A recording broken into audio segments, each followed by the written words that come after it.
2026 ஆட்சியை மீட்டெடுப்போம் அப்படின்னு சொல்லி அமித்ஷா சொல்லியிருக்கிறார்.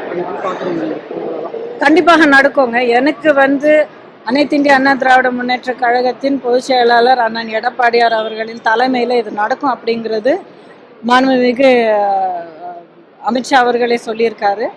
எனக்கு இந்த கூட்டணியுடைய தலைமை மேலேயும் தலைவர் மேலேயும் எனக்கு முழு நம்பிக்கை இருக்கு.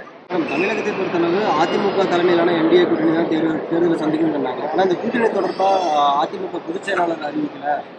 இது பிஜேபியோட அழுத்தத்தின் காரணமாக தான் இந்த கூட்டணி அப்படின்னு சொல்லிட்டு எதிர்கட்சிகள் குற்றம் சாட்டியிருக்காங்க. நீங்க எப்படி பாக்குறீங்க? இல்லைங்க, அதாவது அண்ணனை உங்களுக்கு தெரியும், இவ்வளோ நாளாக நம்ம எல்லாரும் பார்த்துட்டு இருக்கோம். எந்த ஒரு விஷயத்துக்குங்க அவர் அடங்கி போய் அவர் இது பண்ணியிருக்காரு.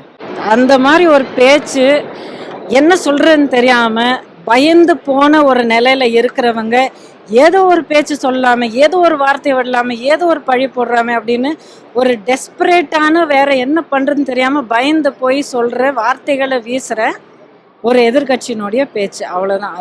அதை விட வேற எந்த ஒரு ஒரு ரெக்கக்னிஷனும் கொடுக்க தேவையில்லை.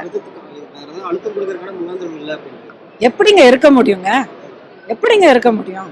கண்டிப்பாக இல்லை. இப்போ சென்ட்ரல் கவர்மெண்ட்ல 50 ரூபா சிலிண்டர் விலை ஏற்றிட்டாங்க, ஸ்டேட் கவர்மெண்ட் 100 ரூபா இறக்கல அப்படிங்கிற மாதிரி எல்லாத்துலேயும் பாருங்க. நீங்கள் ஏன் சென்ட்ரல் கவர்மெண்ட்டு சிலிண்டரை பற்றி நீங்கள் பேசுகிறீங்க? காய்கறி விலை நீங்கள் ஏன் பேசல? காய்கறி விலை பேசுங்க, பெட்ரோல் டீசல் விலை பேசுங்க, கரண்ட் விலை பேசுங்க, வீட்டு வரி அது உயர்ந்தது பேசுங்க, காலேஜ் ஃபீஸு ஸ்கூல் ஃபீஸ் அதெல்லாம் உயர்ந்தது நீங்கள் பேசுங்க, எல்லாமே பேசுங்களேன். ஏன் ஒரு தனிப்பட்ட ஒரு கேஸ் சிலிண்டர் பற்றி ஏன் பேசுவீங்க?